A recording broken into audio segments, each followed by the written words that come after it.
തിരക്കുള്ള വൈകുന്നേരങ്ങളിൽ വളരെ എളുപ്പത്തിൽ ഉണ്ടാക്കിയെടുക്കാൻ പറ്റുന്ന ഒരു 4 മണി പലഹാരത്തിന്റെ റെസിപ്പി നമുക്ക് നോക്കിയിട്ട് വന്നാലോ?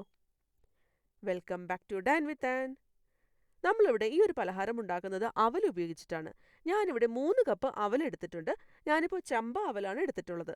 നല്ല കനം കുറഞ്ഞ അവൽ നോക്കി എടുക്കാനായിട്ട് പ്രത്യേകം ശ്രദ്ധിക്കണം കേട്ടോ. നിങ്ങളുടെ കയ്യിൽ വെള്ള അവലാണ് ഉള്ളതെന്നുണ്ടെങ്കിൽ അതായാലും എടുക്കാം കേട്ടോ.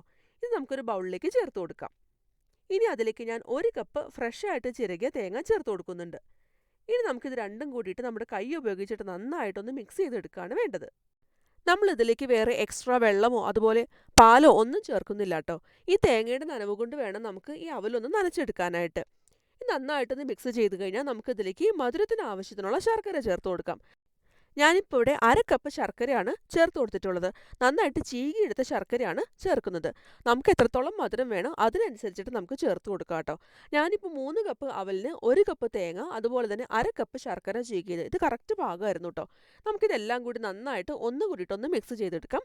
നമ്മുടെ അവൽ നനച്ചത് ഇവിടെ തയ്യാറായിട്ടുണ്ട്. മിക്കവർക്കും അറിയാവുന്നതായിരിക്കും ഈ ഒരു സ്നാക്ക്. എന്നാലും അറിയാത്തവർക്ക് വേണ്ടിയിട്ടാണ് കേട്ടോ ഞാനിപ്പോൾ ഈ റെസിപ്പി ഒന്ന് ഷെയർ ചെയ്യുന്നത്.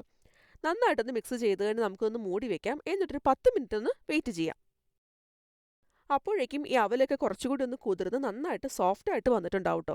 നിങ്ങൾക്ക് വേണമെന്നുണ്ടെങ്കിൽ ശർക്കരയ്ക്ക് പകരമായിട്ട് പഞ്ചസാര വേണമെങ്കിലും ചേർത്ത് കൊടുക്കാം. അപ്പോൾ വേറൊരു ടേസ്റ്റ് ആയിരിക്കും. പക്ഷെ നമ്മൾ ശർക്കര ചേർത്തുണ്ടാക്കുകയാണെങ്കിൽ കുറച്ചുകൂടി ടേസ്റ്റി ആയിരിക്കും, അതുപോലെ ഹെൽത്തി ആയിരിക്കും കേട്ടോ. അപ്പോൾ ഇതുവരെ അവൽ നനച്ചത് ട്രൈ ചെയ്ത് നോക്കിയിട്ടില്ലാത്തവർ എന്തായാലും ട്രൈ ചെയ്ത് നോക്കണം കേട്ടോ. ബാച്ചിലേഴ്സിനൊക്കെ ഉണ്ടാക്കാൻ പറ്റുന്ന ഒരു അടിപൊളി ഡിഷാണ്. അപ്പോൾ എല്ലാവരും ട്രൈ ചെയ്തിട്ട് നിങ്ങളുടെ ഫീഡ്ബാക്ക് എന്നെ അറിയിക്കാൻ മറക്കല്ലേ. വീണ്ടും വേറൊരു അടിപൊളി റെസിപ്പിയായിട്ട് അടുത്ത വീഡിയോയിൽ കാണാം. ബൈ.